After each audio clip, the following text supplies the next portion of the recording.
This is the Rebel Call channel. Welcome to today's show. Make sure you share this video and you thumbs up the videos going forward so that we can share this information with people out there. People out there that continue to get stuck in the left-right paradigm, that continue to get stuck looking at fake news, controlled information like the Daily Wire. Civilians need to realize no matter what their skin color is, no matter what their differences personally might be, that we have a lot of rich, powerful people who have waged war on the civilians around the world. We have governments that have gone completely rogue, and that's what you're seeing happening in the United States of America right now as they continue to sabotage infrastructure. The key word is infrastructure. A lot of people hear the word infrastructure and they automatically just roll their eyes or they get bored because it sounds like a boring word, right? Well, if you're paying attention to what's going on at these global meetings like the World Economic Forum, they've been talking about a new artificial intelligence infrastructure, okay? Which means in order to have a new infrastructure in place, you have to destroy the old infrastructure. So if you haven't seen what's going on around us, it's not people who are stupid like the Democrats in these Democratic cities. It's not people who don't know what they're doing. They know exactly what they're doing, but they know they can get away with it by playing dumb and pretending that they're doing these things because they're trying to play to a certain group of people based on their skin color, based on this. They shrug their shoulders and they walk away as they detonate the United States of America.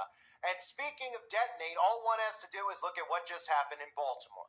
If you haven't seen yet, the Baltimore Bridge, which I'm sure you all have seen, a scene out of a movie, a frightening scene. Some might say, if you've heard some of the stuff I've talked about on the website, right? We saw Tenet, we saw the Moscow event that occurred right out of a movie. Well, we've seen this right out of a movie as well, haven't we? Now we saw Leave the World Behind with that oil tanker driving up the beach. We've seen Dark Knight Rises. Of course, both of those films, Tenet and Dark Knight Rises, are both Christopher Nolan films.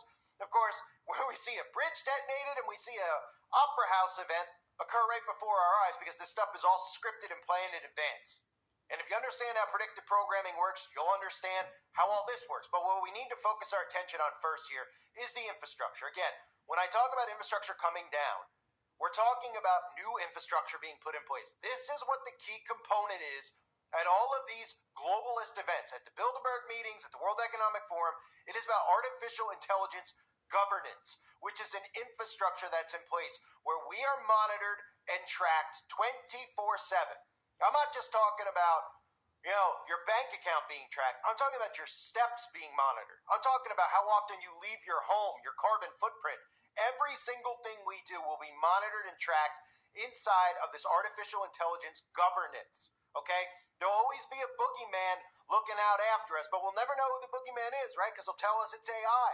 They'll tell us it's above us. It's intelligence that we all have to just respect because it doesn't see skin color. It doesn't see gender. It's doing everything neutrally. And by that they mean they're enslaving everybody neutrally. Now, the first thing I'm going to show you here is obviously the big concern, of course, well, it's obviously the lives lost because this could happen to any one of us. They could blow up a bridge with us on it. That's the type of war that's being waged on civilians. You could be driving on a bridge, going to Dairy Queen, and the bridge could blow up. Okay, so there's obviously going to be innocent civilians lost in these events, and it is catastrophic, it is tragic, and it is heartbreaking to think about how little they care about human lives.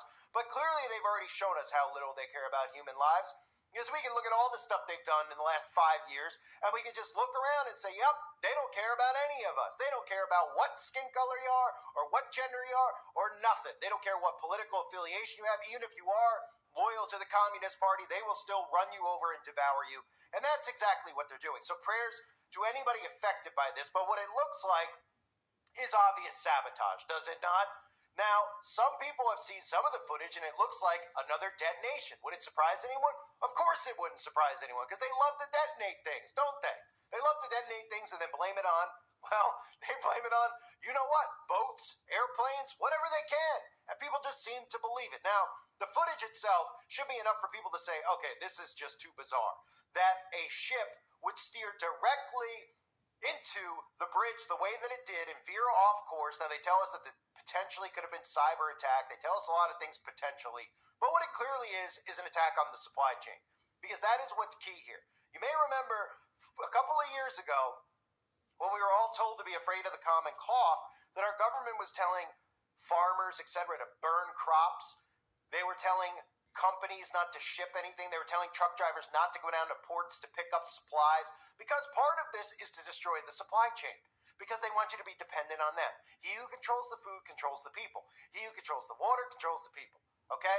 So the more destruction that can be done to the supply chain, the less products that are in stores, the higher the prices go, the more sabotage can ensue, and of course then more people will be dependent on Big Brother to bail them out. And there's a lot that goes into Big Brother bailing you out when you get rolled into FEMA camps or places where there's supplies available to you. Of course, you're going to need a certain something inside of your body to connect you to the internet, like some people already have. But let's start by looking at the supply chain and how that's already the topic point the media is talking about, because they want you to be prepared for price spikes and shortages again. How convenient. While the city of Baltimore continues to recover from the devastating bridge collapse, concerns are growing over its potentially widespread impact on the supply chain. And Queen City News Chief Business Correspondent Taylor Young is in Charlotte with what we know so far. Baltimore's Francis Scott Key Bridge crumbling to the water below, while efforts Tuesday focus on finding those unaccounted for. Concerns over the long-term impact on the region's supply chain loom. That's such a busy bridge, so it was very heartbreaking. Out of the estimated 11.5 million vehicles that cross the bridge annually, Clarissa Rankin and her big rig were one of them. About once a month, she hit the road from Charlotte, carrying cargo straight through Baltimore to states up north. Now, the route is no longer an option. It can slow down a lot of things that we are providing to normal, everyday necessity items, grocery stores. So it's a big impact, big. The collapse not only impacting a major interstate and trucking corridor, Baltimore's major shipping hub is now out of commission for what could be months. First of all, this is an unprecedented situation. We have never seen anything like it. Lars Jensen is a container shipping expert based in Copenhagen. While he does not expect the Port of Baltimore shutdown to slow down the global supply chain, regional impact could be devastating. What you will see is the immediate shock right now is a major impact on customers that were supposed to use Baltimore for either imports or exports. While not as large as other ports along the East Coast, the Port of Baltimore is considered the busiest in the U.S. for car shipments, handling imports and exports for major automakers like Ford Motor. We've had experience in managing supply chain disruptions. In an interview with Bloomberg, Ford Motor's CFO says while it's too soon to know the exact extent of the shutdown, disruptions are inevitable. We'll have to divert parts to other ports along the East Coast or elsewhere in the country, and it'll probably lengthen the supply chain a bit. A longer supply chain, whether on 18 wheels or by vessel. People don't understand how much this transportation world could impact your everyday life. Likely to impact wait times and prices for everyday goods. So on top of that, what else was interesting is that the Baltimore mayor decided to pop up on TV and let everybody know that he didn't think that the footage should be shown anymore of the bridge collapse because he cared so much about the families. But actually, if you look closely, and of course, conveniently, this was done at night when there would be less, well, it would be less obvious of what's going on. But he doesn't want this footage shown because he cares so much about the people. No, he doesn't want it shown because if you look closely across the entire top of the bridge, you can see what looks like little detonations going on. Oh my God!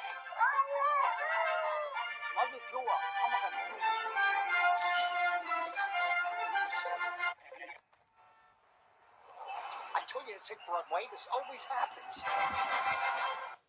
Off as the bridge collapses because, again, a ship steering right into this deliberately. Are they going to tell us it's a cyber attack or it's just a ship that went, oops, it went offline and it didn't see a bridge right next to it. It went right into the bridge, right in the perfect spot to make the whole bridge collapse. Give me a break. Give me some sense of what you thought at first light this morning when you saw the pictures of actually what that bridge looks like with the barge slammed into it there. What were your initial thoughts? Well, it was something out of an action movie. It's something you never think you would see. And being here right now, looking at it, is even more surreal. And it just makes you think about, again, those families, those individuals that were on that bridge, those folks that even on that vessel, even more, because no one should have to endure. And stop showing the video. No one needs to see a possibility of their family member being severely injured or otherwise over and over and over again, because it's just traumatizing our community. Fair enough.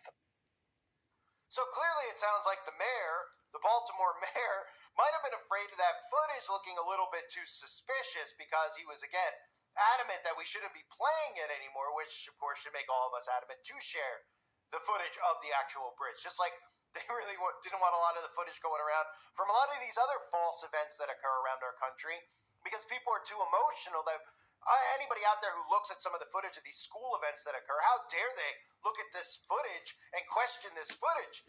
It's too heartbreaking for the families out there. So, we shouldn't actually try to question what's really going on and if this is real news or this is manufactured.